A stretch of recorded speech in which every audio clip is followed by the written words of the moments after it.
Welcome, guys, to episode 9 of the relationship series. I'm here today with Dr. Mark Howard, who's a psychologist. Mark's been mentoring and teaching people for 30 years and is very experienced in working with people in relationships, as well as numerous other issues that they might have. Now, I met Mark, I believe last year, for the first time at a conference, and I've also listened to, I don't know if you know this, Mark, but I've also listened to recordings that you've done. And one thing I know about Mark is he's extremely talented at teaching other people to become coaches, trainers, and I believe you're credited with, in this understanding, teaching, I think, the most number of trainers, of anyone else. That's true over the years, yes. So first of all, welcome, Mark. Welcome to the... Oh, thank you. Thank you so much. I'm happy to be here. Yeah, I'm looking forward to this. Me too. Would you love to start with maybe just perhaps giving a bit more of a personal introduction, I guess, to who you are and what you've been doing, and I guess what brings you to the call today? Sure. So I think in many other videos and interviews, I talk about how 33 years ago, I was searching to be happier in my life, and then heard Sydney Banks and had a realization about the nature of thought, and which completely changed me, but also changed the way I worked with people right from the beginning. And so I just started teaching people what I saw of these principles. And so through the years, I've been called on to share the principles in many different arenas, particularly with addictions and mental health, but also in the business world, education. And I brought the principles to a county department here in California, and taught principles to a group of people through 18 years of that program being in the county. And also there at the county was able to do a published research paper on the effectiveness of the principles in treatment. So I was really proud of that. And I'm married. I've been married for 42 years. And my understanding of the principles really has helped deepen that marriage. And I have a son. He's 36. He lives in Los Angeles, California. So just a brief intro about me, and how you and I met was like at Tikkun, right, at the conference. That's correct. And that was a wonderful experience. Well, thanks for that, Mark.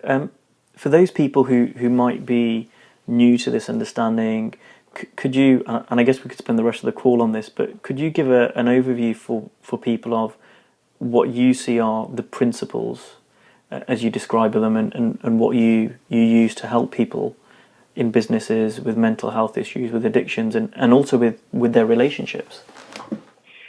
Yeah, well, really briefly, okay. I mean, it, takes some time to really share the principles to some extent. But what I see about the principles is that they're hope. They give people hope. And they give people hope that they can find the happiness and well-being and love and relationship that they're looking for. And the principles are three. Mind really just speaks to the fact that we are part of the intelligence that's behind the creation of the universe, that we are all part of mind. So in one respect, we are all connected to one another at that level of the spiritual or formless that this energy is about. Mind's really a formless energy. But the other piece to that is we are connected to this intelligence, and it really does assist us in our lives. There really is a deeper part of our consciousness we can listen to that will guide us. That's the hope of mind. And thought, thought is really the way this energy manifests. It manifests through the fact that we can think and create a reality we live in moment to moment. So the experience you're having of life is really coming to you through this power you have to think and to have thoughts about the circumstances you find yourself in. And what I saw in the first realization is that through thought, I create feelings. Feelings are really the result of my thinking. The hope of thought is that we can understand where our experience comes from and thereby have the freedom to change our thinking, not be so caught up with the circumstances of life causing us to feel a certain way. So we have hope to transcend the habits of thought we usually get ourselves caught in. Consciousness is simply the fact that we become aware of what we've created through thought, that it gives us a total awareness of our thinking, and that there are levels of understanding, there's a levels of consciousness, so that the hope is that we could always see life at a much deeper level. And that so that's led me to talk about addictions in terms of being able for people that they can transcend the addiction process, because if our levels of understanding increase, we will transcend our habits, our compulsions, and our ways of thinking and find a deeper understanding of life and of ourselves. So that, as Sydney Banks always says, it's always love and understanding. And as we continue to deepen our understanding of these principles, we find more deeper feelings of love and understanding. So very briefly, those are the principles. Thanks, Mark. And I've got a number of questions, I guess, in my head. But the first one that really comes up for me is, how is this different? Because you're a licensed psychologist, have been for many years, and dealt with people, in many diverse areas, I guess, from relationship counselling right the way through to serious mental issues. How different is this to normal, commonplace techniques and solutions and methods that perhaps other psychologists use? So what I've learned in understanding the principles in my work in relationships and in helping people find health, mental health, is that this really is about pointing people toward a knowledge that we're born with. So all of us really have a consciousness that knows the truth of these principles already. And so the job I have is to help guide people toward a realization of that knowledge. So it's a very insightful based approach, in the sense that we talk together so to help aid people to realize the wisdom, this knowledge that is already contained in their consciousness. So I'm not really giving people anything to do. I'm not inserting any information into them. I'm really helping them realize what they already know but have forgotten. Other approaches are working with what you have already formed through your thinking. So they may look to have you have a deeper understanding of your past in order to, in order to come to terms with that, so that you're living better today. Or people are giving you strategies to deal with the thinking you're up against. But what we really are pointing to in terms of the principles approach is to an essence that you already have, and to wake that up within you. And once that wakes up, you'll find your own ways to handle your thinking or to handle your behavior. So, for example, somebody was just talking with me about having a realization about the nature of thought and realizing that they don't have to think everything they're thinking. And that was something that they came up with for themselves. So it's easier for them to make use of that. But I just want to tell you one story about this. I consult to a group of nurse managers. They're directors of a maternity ward, a group of nurses on a maternity ward. And as I was walking out one day with one of the nurses, she was showing me out, and she said, Mark, when you talk about mind and the wisdom we all have, and we're born with it, she says, I've been delivering babies for 25 years, and when they're born, I see wisdom. I really see that they have an intelligence already. And so that's the difference, is what we're about is really helping people realize knowledge that they already have, rather than giving them something to use to think differently.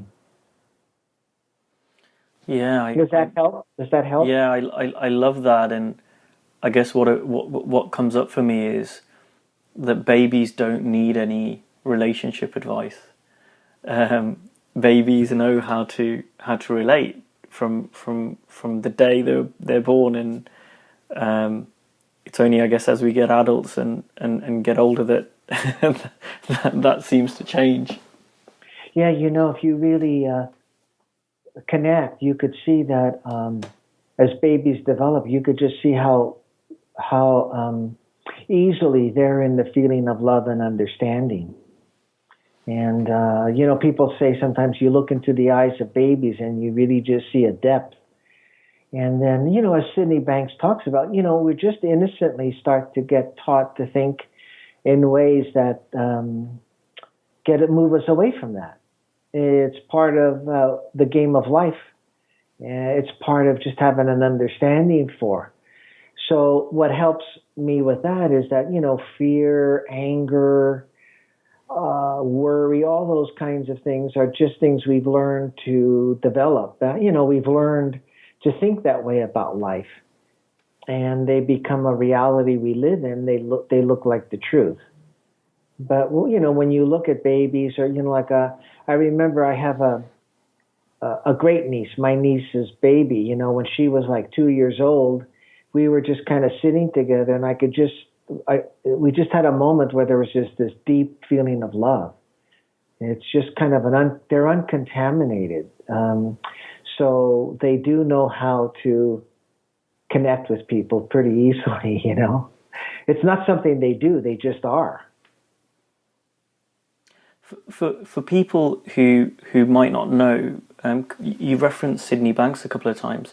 Could you just say a bit about who Sydney Banks was and how he, I guess, imparted some of this knowledge to you? Well, Sydney Banks was an ordinary person who had a deep, spiritual understanding. I mean, he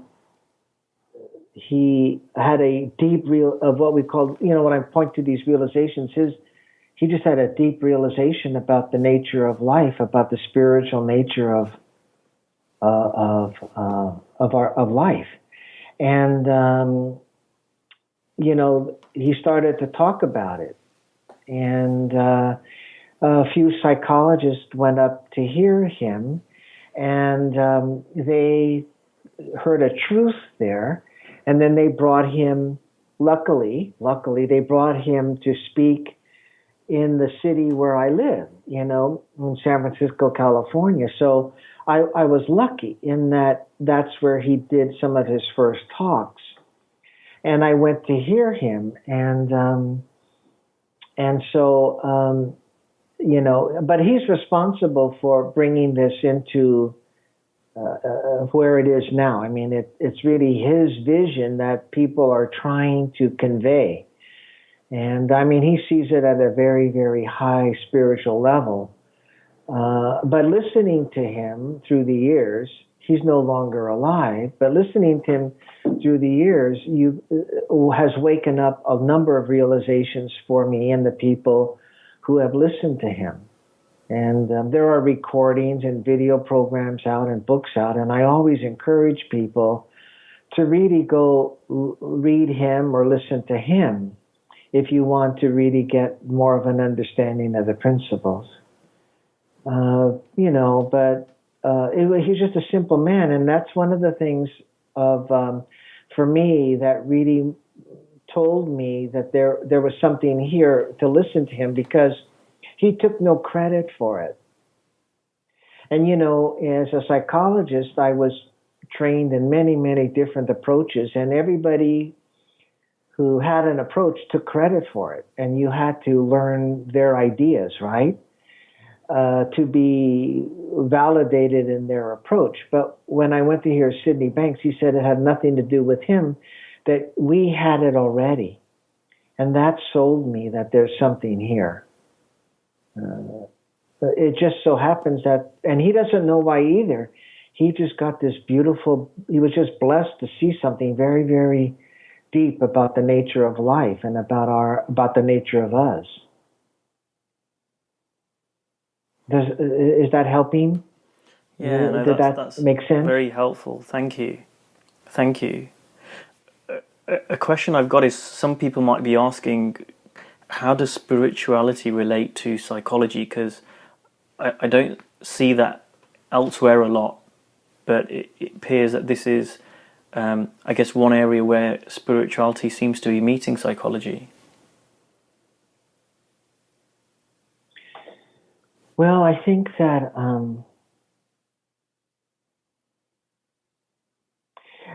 if you look at if you think about spirituality not having any form or ritual attached to it, that's the essence of what we're pointing to. And what we're really pointing to is that people's psychology is really the result of these spiritual principles. That your functioning is really the result of the manifestation of your connection to mind. This formless spiritual energy, meaning simply that it is before there's any particular physical form, and that is that spiritual energy that is really what gets manifested in your psychological functioning. And your psychological functioning really very simply is dictated by how you use your capacity to think, the power you have to create a reality you live in. And that dictates what is your psychology. It's no more complex than that. So that's how they tie together. The physical, that we would call the psychology, is really the result of your connection to the spiritual energy. And so your psychological functioning is really the result of these principles. It's the manifestation in a moment of your thoughts. And that will then dictate how you feel and act. So, if you think that these circumstances bother you, it's not so much the circumstances that are bothering you, it's that you're using your thinking in a way that you're creating a reality of bother. So that's how the spiritual energy you are gets connected to your psychology. There's no real separateness, but to talk about it, you have to. You talk about it. You talk about it separately, so you can help people understand it. So psychology is not complex. For me, it's not complicated. And the spiritual we're pointing to is really an energy that is formless, that you are. And if you look at spirituality without it meaning that you have a form about it, or you practice rituals, it's not in the form. See, it's not in the form. It's before you have any thinking that would create form. And you're always in that. And as you realize more, you can touch these beautiful feelings that are part of being the spiritual energy. So Sydney Banks has always helped me. I mean, not me personally, but he's always helped by saying some practical things. And one of the things that's always helped me is he says, it's really love and understanding. That's the pure energy is love and understanding. And when he says that, I know that I can do love and understanding. So it helps me in a practical way move toward being more spiritual. Okay. Thanks for that, Mark. That really helps and brings the two things together. I'd like to say that each question, I could spend an hour with you. So I'm wanting to respect the time frame we have, and but I hope it's speaking to something that people could get a feel for. Really, that's all you're looking for, is to try to get a feel that there's something more to you than you have thought about so far, and that it lies within your consciousness now. You don't have to go outside of yourself searching for it. Bringing it back to relationships. Yes. One thing that I've heard from teachers who teach this understanding, and what I use with my own clients, is that in order to have a successful relationship, it only takes one person to have an insightful understanding for a relationship to flourish. I would love your view on it and how you see that yourself, and perhaps what you may have seen in your own experiences with clients. Well, I love to work in relationships. I love it. And I do a lot of work with couples, but I also do work with businesses and the relationships within the staff to help people have more understanding for each other. And I love it because, my marriage to my wife was always a really good marriage, but I've learned so much in bringing this understanding to our marriage and how it deepens the feeling of love and understanding. Yes, really, it only takes one person to have an understanding that their thinking is creating the view they have of their partner. And also to see that it's about always moving yourself toward love and understanding. So the minute I started to use that, first of all, it helped me because I used to look at my wife with thoughts about, where she could be better, how she could treat me better, how some of my upset is the result of the way she is. And I came to realize that the upset I'm having is all created from the way I think about her. And that when I start to think about her as being a certain way, I'm limiting my my view of who she is as a human being. And once I started to just put that into practice, I don't mean I practiced it, but once I started to live with that understanding and move out of the way I used to categorize her in my thinking, I started to see more of her. I just started to see more of this person. And believe me, as I saw more of her, I saw it's who I wanted.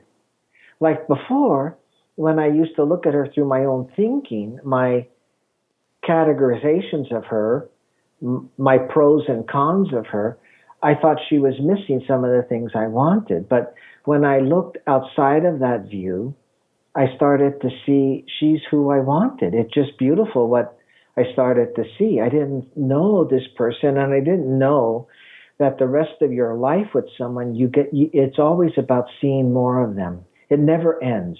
You just see more and more and more of who the person is. So that's one piece. That's very, very powerful. That's one piece. Um, the other piece is that what always helps with couples is that you never lose love and understanding. It never is lost. It's always there because that's who you are. And that's who the other person is. You just think you've lost the love and understanding. So for me, that's always guided me. You know, like if I'm off with my relationship, then I know I've got to go back to love and understanding. And I teach that with clients. That's the hope they get when they come to see me, that they haven't lost love. They just have been in so much negative thinking that they have thought it's lost. So it helps them start to settle down and be hopeful that they could find it again. The other piece about understanding is you understand that the other person is operating just like you. Their experience is coming from their thinking, and the way they act is coming from their thinking too. So if they have said something that's rude, or if they have been unavailable, or whatever way you would think about it, that's because of what they're up against in their thinking. So there are times that, you know, I had wanted my wife to come home from work in a certain way, and she wasn't that way. But then I had this understanding that she was exhausted or stressed out. She was just in a way of thinking that she couldn't be as available as I wanted her to be. And that helped a tremendous amount once you start to see that people could be caught up in some troubled thinking, and that's why they're acting the way they are. So seeing how thought played out in relationship, how my thinking about my partner, my wife, is what's really making me feel the way I am, really helped me. And then to see that it's about love and understanding. And the more you move in that direction, the more of it you get. I always tell this funny story, you know. I was, one Sunday, my wife and I kind of got in this argument, and I got really caught up in my thinking, and I said, I'm going for a ride. And so I got in the car, and as I got to the end of the driveway, my whole thinking changed. I was no longer angry. I just realized, oh man, you just kind of like got caught up in it, you know? And once I realized that, I was in a better feeling state. Well, then I didn't want to go for a ride. I had no reason. I didn't feel like going for a ride, but then, you know, I had to, like, what was I going to do? I had to save face. You know what I mean? I was like so right that I had to go for this ride, but now I didn't want to. So, you know, I was like, so I just drove back in, and I quietly came back into the house, you know. So it's just funny that once you understand about the nature of thought and you get it again, it shifts your whole experience of life. And that's what saves you in a relationship. So I hope that was helpful. I hope it made some sense. Yeah, no, and I love every interview that I've done, and everyone kind of sharing their own stories, and then having a little laugh about it. And I'm sure I can relate to so many things like that of arguments or getting lost in thought with so many different people, Yeah. and then the next second it not mattering at all. Yes. We're running out of time, but I would love to hear what you would say to someone who was listening to this and wanted to improve their relationships, whether it's romantic in their marriage, whether it's with a parent or even at work. What you've talked a lot about love and understanding, but what would you say to someone who was looking to improve their own relationships? Well, it starts with you. I mean, that was the big corrective understanding that happened to me. Because I thought in improving the relationship, my friend, my wife, my father had to get better. But it really starts with you. And it starts with you owning up to the fact that the way you're acting and the way you're experiencing the people you're in a relationship with is really coming through the way you think. That was big time for me.